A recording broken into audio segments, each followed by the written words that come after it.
Welcome in, everybody, to Leading Off right here on Fantasy Pros. It is me, Joey P, Joe Pisapia. That's Dan Harris. It's us and it's you. And we've got a fun day of baseball ahead of us. Today's theme of the show is going to be Anchorman because when in Rome. Exactly. So what we're going to do today is break things down. We'll do the good, the bad, and there was some ugly last night too. We're going to take you through tonight's MLB DFS. And, in sticking with the Anchorman theme today, Dan Harris, last night, the DFS slate was not good for us. I will specifically say me, and I wanted to kill someone with a trident when all was said and done. But alas, we have to kind of, shake it off and come back. So as good as we were Friday, that's as bad as I was on Monday. No home runs, so we're back to normal there. But hopefully we'll get that call right. Dan Harris, are you more of a morning person than Lucas Giolito?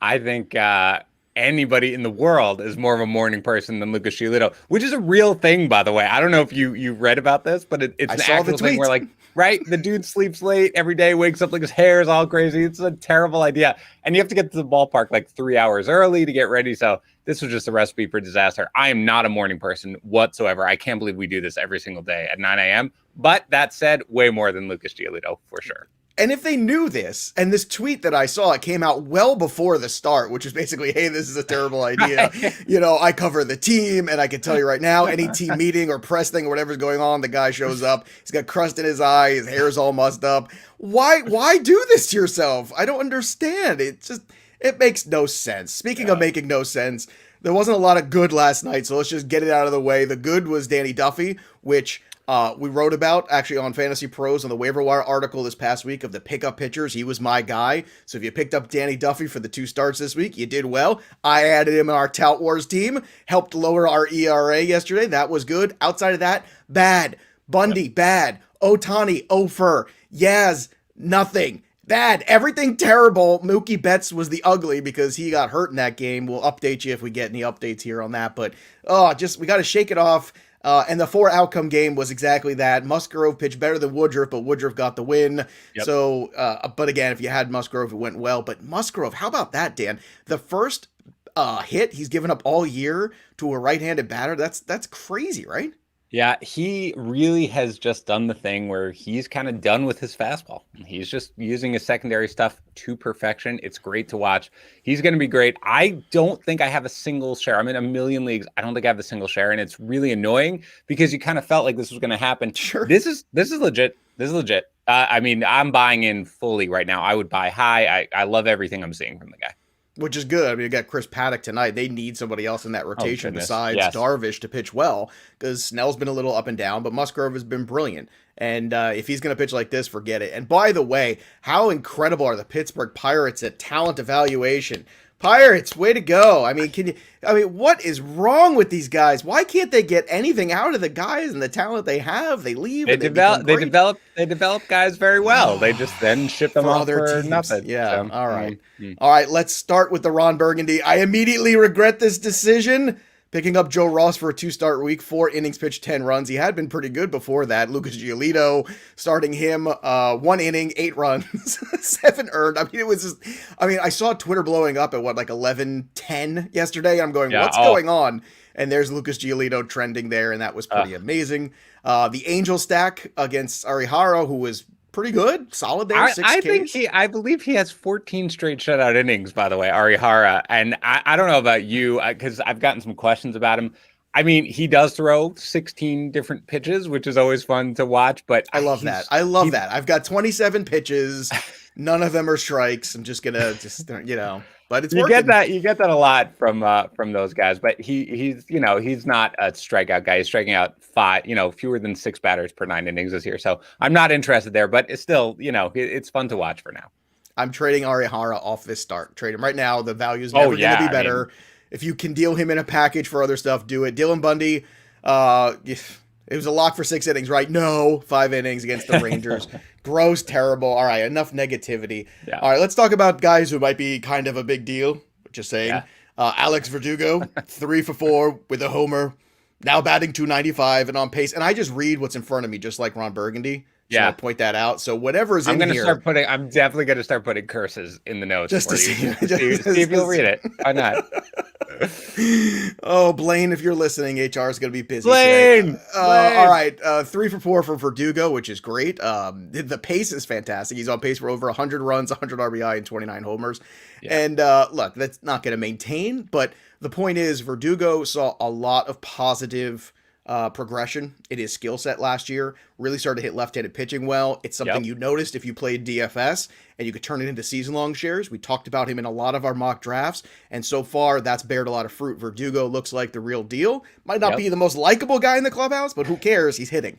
I really, really found myself gravitating toward Verdugo as we got to the very end of draft season, basically for the reasons that you said. And we talked about the guys when you had the Joey Gallos on your team, you needed somebody to balance out that batting average. And Verdugo and Michael Brantley, those were kind of the guys. Kike Hernandez leading off, by the way, and Verdugo second. That's somehow a great 1-2 punch for that lineup. So if you have Verdugo, do not sell high, just ride the wave, because I think he's going to be really, really valuable all season long.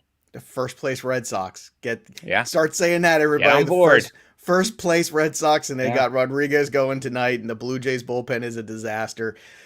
Oh my. And the Yankees last place. Just want to get that in there too. Whenever you can, it's fun to do. Paul DeJong 2 for 4 with 2 homers, including a grand slam. Look, I know he's a streaky player. This is what you have to know about him, but I'm doubling down on him tonight. In fact, he's cheap on FanDuel tonight. He's cheap on DK, and he's facing Patrick Corbin, who is, just completely awful against right-handed bats this year. He's got 1,000 OPS hitting against him. The guys are hitting 400 right-handed hitters against him. So even though, DeJong had the 2 homers last night, I think you ride the wave because he is this kind of player where he gets hot, locked in, and he's good for a week, and then he disappears for another 2. Danny Duffy, 6 innings for him. Again, no earned runs, 8 Ks against the Rays, and the ERA is under 1. It's going to regress back. The whip's not going to stay at 111. It's going to come back around, but still, at the same time, Danny Duffy, as a lefty, sometimes guys just figure it out later. We've seen moments like this before, but on Sunday on the TV, I made a comment about, remember Al Leiter, who was this guy everybody was very excited about, and it took him a while to figure it out, and then once he did, he became a guy that you wanted in the 7th game of a series, right, to pitch. That's the kind of guy he was. I'm not saying Danny Duffy's going to get to that level, but sometimes it just takes the lefties a little longer to figure things out. And if he's still out there on the waiver wire, and going into the weekend, he was 80%, in terms of available. Yep. So, I mean, it was crazy right now to think that kind of an arm in this scenario is still out there. But this is it. It's over now, probably, if you didn't pick him up.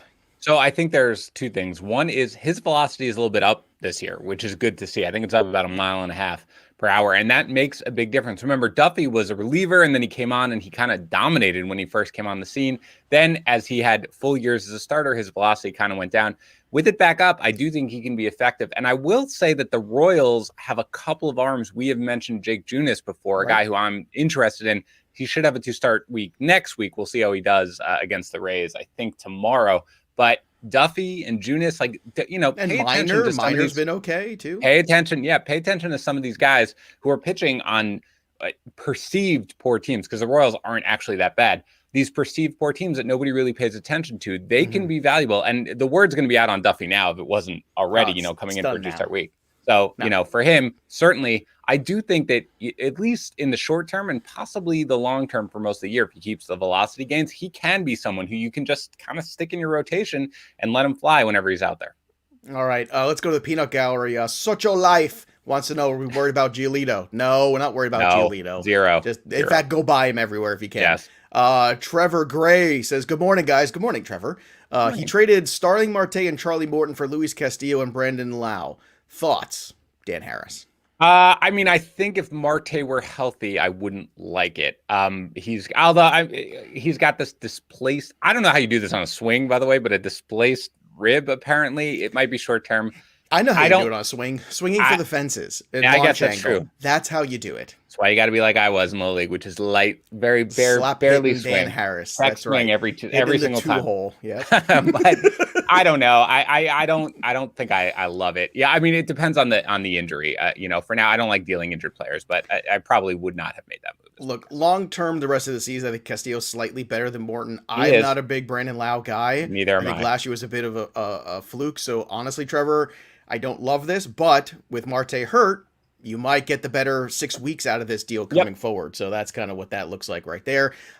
Jesse wants to know, how long do I hold on for Keston Hiura? I mean, I've already been very clear about this, especially with Yelich out of the lineup too. I mean, guys, like if there's somebody out there better right now, go get him. And if somebody believes and is going to make you a decent offer for Hiura, do it. Just do it. I didn't like him coming into the season. It's not worked out so far. It's okay to say, you know what, it's not working out and make a move right now. I know it's 20 days into the season or whatever we are, but I think it's okay. Oh, I'm not dropping Hiura, just to be clear. Like, there's no chance I am, but in a shallow league, you could. Yeah, I guess that's fair. If you're in a 10-teamer, I think it's fine. Anything longer, I'm not. Because, again, it is an incredibly small sample size. With that said, my evaluation on Hiura has certainly changed from where it was coming into the year, where I just sort of, but really before the spring got going, because he didn't look great in the spring whatsoever. But I was kind of like, that 34% strikeout rate that he's sort of rolling with that he never showed in the minors, he's going to get rid of that. It's going to be fine. It was, small set, whatever, blah, blah. But that just looks like who he is. I don't know what it is. So if you can find someone who's willing to buy into him at close to spring value, I would definitely make that trade. Otherwise, I'm holding, and I'm probably trying to find a temporary guy to put in there, hoping that Hiura can figure it out. If not within a couple of weeks, then I'll probably be out. All right, let's get to some more guys. They were kind of a big deal. Kevin Gossman, who we talked about yesterday, that was actually good too. We should give ourselves a little credit with that. 5 Ks, the ERA is under 3. He's been very good last year and change. We talked about Musgrove and Woodruff already. Woodruff had 7 Ks in that one. Musgrove the 13. Austin Slater, who's also cheap again tonight against Wheeler. I would go back down to this 2 hits and a stolen base against the Phils. Things are starting to heat up for him a little bit. I know a lot of people have asked me a lot about Slater. I'm not a huge Slater guy, but look, if you want to ride the wave, that's fine. Tim Anderson, 3 for 4, 2 steals, and Montero got the save last night where Kendall Graveman pitched in the 7th. Anything to glean from that, Dan?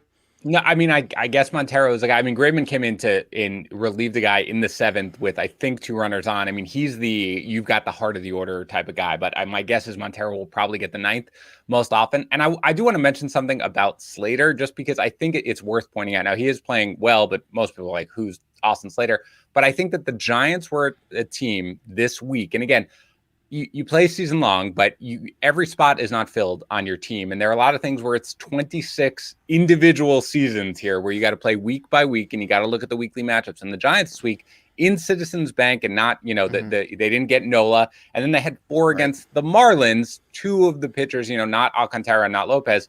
They should be able to hit. So you can I'm starting Yastrzemski in a couple of leagues. I picked up Dickerson in a couple of leagues because this is the type of guy who you can ride in the short term when they have good weekly matchups. So make sure you look at that for a guy like Austin Slater, who probably will have a nice solid week this week at least. And I kicked myself because I had Brandon Belt in some lineups yesterday and I took him out.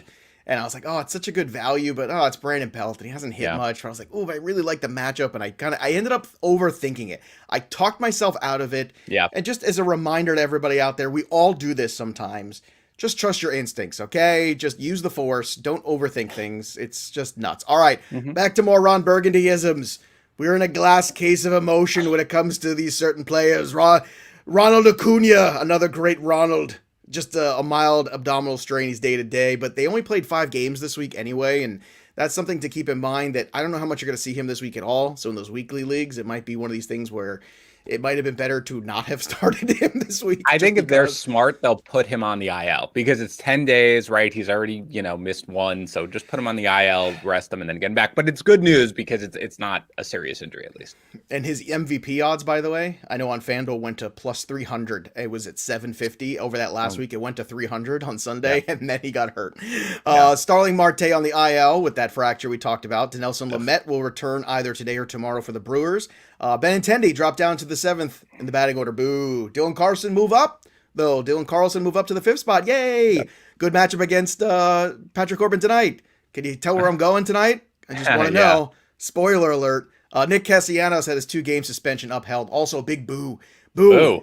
Crazy. How dare you suspend Nick Castellanos after all he's done for dumb, man. Like, I mean, they're on this high about the MLB TV numbers, which I'm on a high too. Like, it's great to see those numbers, through the roof, people watching baseball. I love it, but give me a break with suspending the guy for 2 games. Like, you want passion, you want, all this sort of stuff. Let them play. Just the ridiculous. Worst. Sorry, a little soapbox. Worst.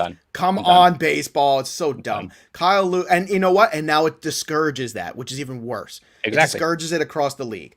You know what? If I made a, let me tell you, I would pay your fine, Nick Castellanos, but you're making a lot of money, so you can pay your own. All right, Kyle Lewis and knee will make his season debut tonight. Yep. Adalberto Mondesi hasn't even cleared to swing a bat. Nobody likes it. I told you so, but I told you so. I told you so. I told you so. This is a serious thing, and when these things happen, especially to certain kind of guys, this is going to be it for a while. And as the closer we get to Super 2, I'm just waiting for that Bobby Witt Jr. call up because it's coming, baby. All right, and then it's going to be Pandora's box when we get there. Mondesi could miss the next month, and I'd still bet on him to lead the league in steals by the time it's done. All right, so if you drafted him on the league steals, than him, don't freak out. Okay, he's got to steal bases. Don't worry about it. He will, but it doesn't help you in those head-to-head leagues. Fair. It's not help you. Fair. Twins and A's are cleared to play doubleheader today. Yay! And boo, Ty France left last night's game, hit on the forearm. Hopefully, X-rays were negative though. Yeah, it looked bad, by the way. If you saw him, he got hit right, and then he went out to the outfield, and you just saw mouth, "I can't throw," and I was like, "Great, this fine." And he's playing so well. He's really justifying what he did in the spring, and so please just don't. But anyway, he seems fine. So yay. And I've got all the Ty France shares. You know that. Yeah, me too. I got so many all over the place. Oh God. Yep. All right, so.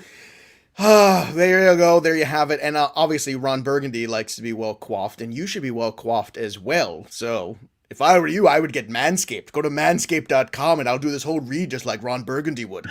It's so good. You take your balls for a little ride down to Happy Town. That's right. You get your Manscaped. You get your Lawnmower 3.0. I don't know what that means, but it sounds really good. It sounds excellent. And you should get one. Go to manscaped.com. Use the code LEADINGOFF.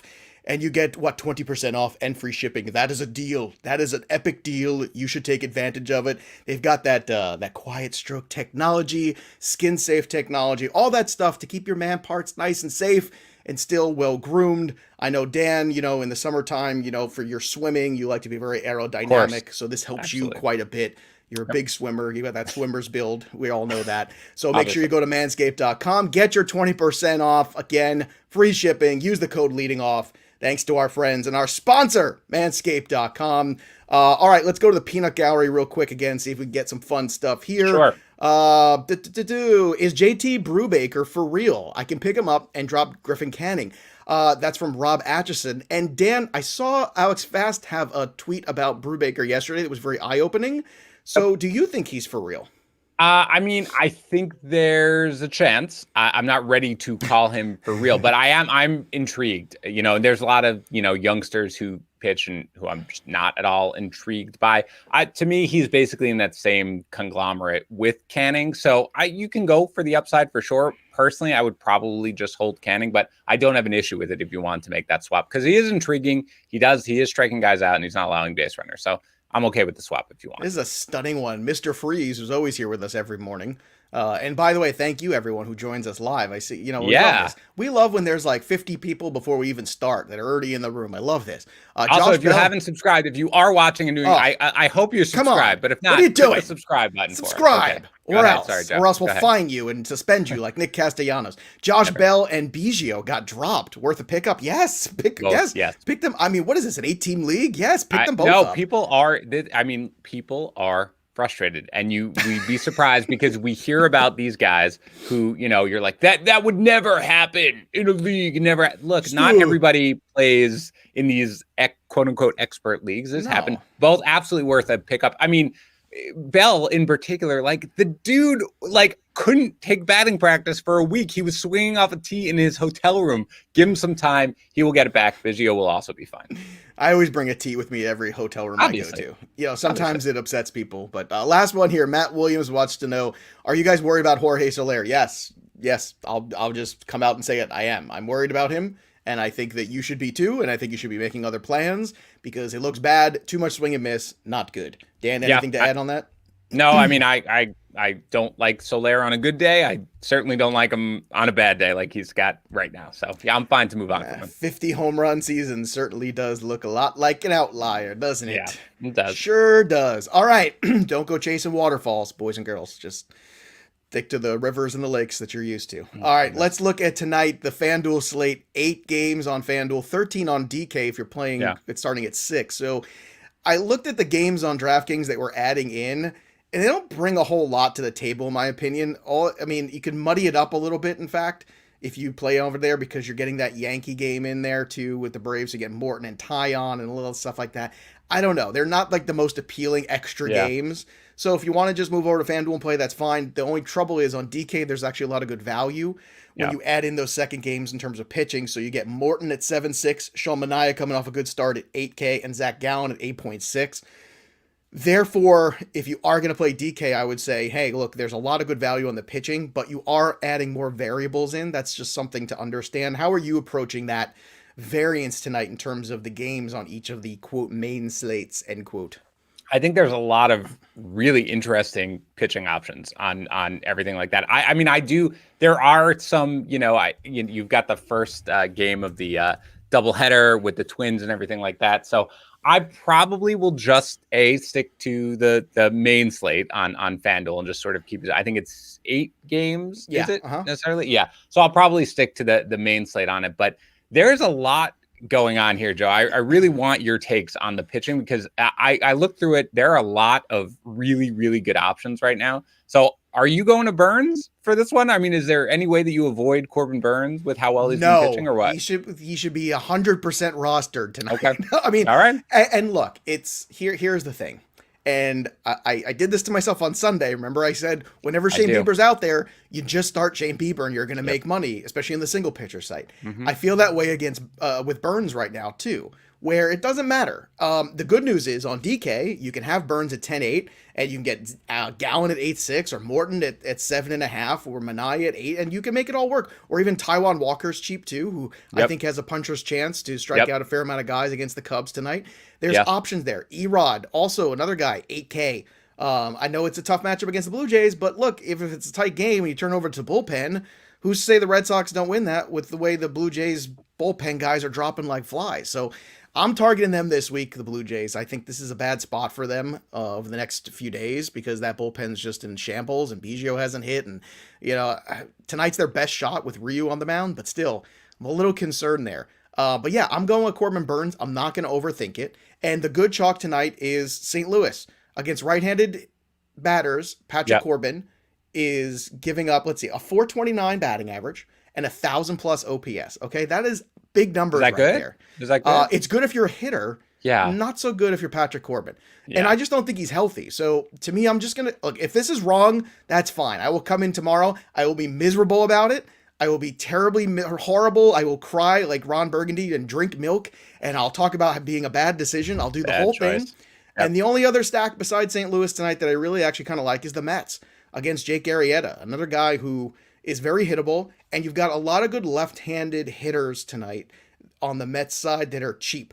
Just to go through a couple of them right here, we've also got Conforto at 2.8, McNeil at 2.7, Dom Smith at 2.9. On DK, Conforto's 3.5, McNeil is 3.6, and Nimmo's 3.5. By the way, the second longest on-base streak of games behind Mike Trout is Brandon Nimmo at 23 in a row. Boy, it's your boy. And 900 on base percentage. 900 on base percent. Hey, just get on base, man. Just fill the box score. So bro. Are you interested? So are you not going to Colorado at all against Garcia? Here's my concern. And I have the Colorado-Houston game is like, you can stack the game if you want, but John Gray's pitching on one side, and Colorado is not swinging the bat very well on the other. They are swinging, missing a ton. And I know you look at it, you just go, well, it's Colorado, and it's okay to have exposure to it. But when I'm looking at the price return on investment tonight, I look at DeYoung at 2.7 or 2.8 rather on FanDuel, and 3.7 on DK. I look at Carlson at 3.1. I think, you can put Edman, DeYoung, Carlson, Arenado, and/or Goldschmidt against Corbin and ride that and be good. And I think you could get just as much offense as you would in Colorado and not pay necessarily as much across the board. And that's where I struggle. And same thing with Arrieta. Like, I just feel like this is the breakout for Conforto. This is the breakout for McNeil. Like, this is a perfect spot in Wrigley against Arrieta, who is a very hittable pitcher in terms of velocity. That's where I want to go. And don't forget about the San Francisco guys either, because Belt is 2.5. He's 3 on DK. Slater is cheap also. He's just 2.8 still after last night, so the algorithm hasn't caught up. But that's my feeling. How do you feel about the Houston Astros and Colorado Rockies tonight?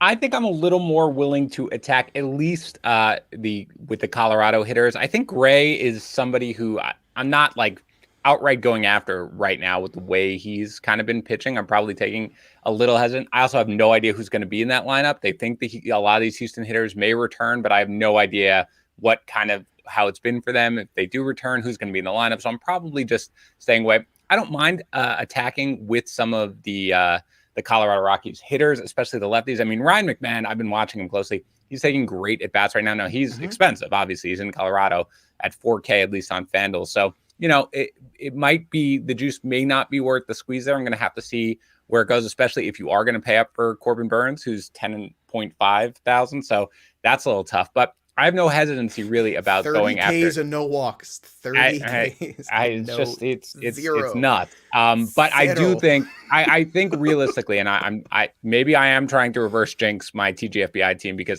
basically Patrick Corbin is the only quote unquote healthy pitcher there. But I do think that it's very difficult to get away from the Cardinals at this point, especially the right-handed batters after what they did yesterday against Ross. And I'm debating right now. I haven't even chosen my home run pick for the night, but it may come from that game. But I think that's the way to go. And I will say, by the way, on DK, I really do like Taijuan Walker as a secondary arm. The Cubs strike out a ton. He's pumping gas right now, and he is striking out hitters. So as a secondary arm on DK, I do like Taijuan Walker a lot.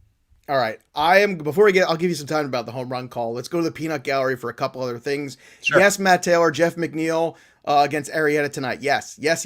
Lock it in. Let's go, Matt. And Jeffrey Bach wants to know thoughts on Ohtani pitching. Is it better to bench or start him? This is a great question. Yeah, he'll probably be on the pitch count. I think you look at it and you look at if it's a scoring system and you got lots of scoring for points for strikeouts. I think you take a flyer and maybe he gets to the fifth inning and you get a W out of it and they bounce back. I think really he's on I think they set a 75 pitch limit. Probably, so that's going to be 4 innings, probably somewhere around there. So you got to be careful with it. It is the Rangers. So you're like, great. I mean, other than the fact that Bundy got hit a little hard yesterday, you do want to start any pitcher. But I did think I think I saw 75 pitches, which makes it really hard to kind of roll with him because unless he's absolutely dominant right off the bat, and that's not usually how he works. As good as he looks, he's never a guy who keeps his pitches low. It's going to be really hard to start him, I think, in this game. All right, I've given you some time now. I will give you a little bit more. My home run call you go first, but I'm ready. I'm going to go. Nolan Arenado. Let's go. Take that, Patrick Corbin. Let's go. That's amazing. That would have been my pick. I'm not. No, we can go twofer. We can go hold hands together and run through the meadow. Look, there's a rainbow, Dan Harris. Come with me. I got another guy. We can go the same guy. And again, Arenado is the perfect guy because, of course, the righty. He's the only guy who didn't go yard yesterday, That's right? Why I want to get him involved. I love That's it. What I love it. You know what, though? I'm going to go back, considering, especially on FanDuel, that Arenado is 4,000. Because I'm like, let me go so much. But Arenado's 4,000. So why don't I go back to old reliable, who hasn't come through for us yet, but he's one of the good guys, Juan Soto. He's only 200 more, 4.2K against Adam Wainwright, batting second. I think today is finally the day Juan Soto comes through for us. So he is my home run pick of the night. If Juan Soto hits a home run for you, he and I are going to have words because that's why you stole Arenado. I've got to go. I've got to take Soto for sure. This is getting personal now. Correct. We're gonna have full Nick Castellanos tomorrow on the show, depending on how this all works out. So Dan's still leading 1-0 here on the leaderboard.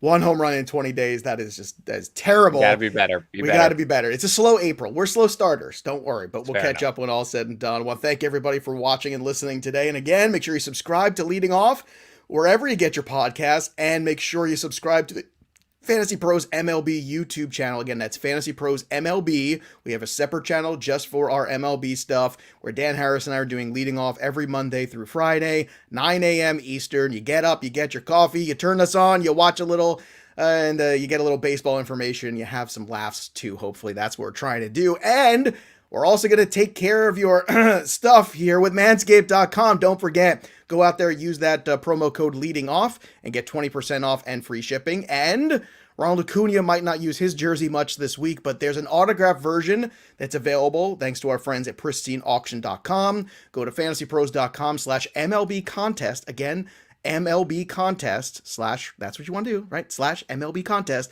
Go there.